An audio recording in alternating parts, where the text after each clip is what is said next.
Hey guys, this is Jay from the End Studio, and in this video we'll be doing a very quick unboxing of Redmi Note 7.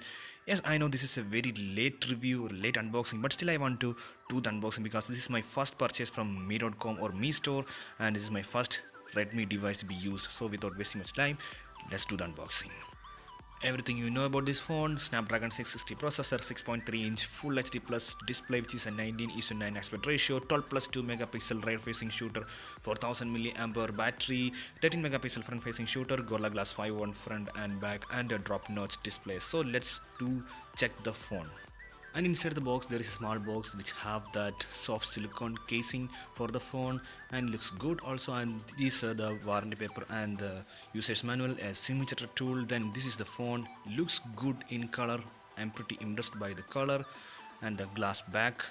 And going to the inside, we get the charger, which is a normal charger, 5 volt 2 amp charger, and USB type C cable. And coming back to the phone looks good. So guys, that was a very quick unboxing of Redmi Note 7. Let me check this phone and do a review after 1 month usage. Thanks for watching, keep supporting.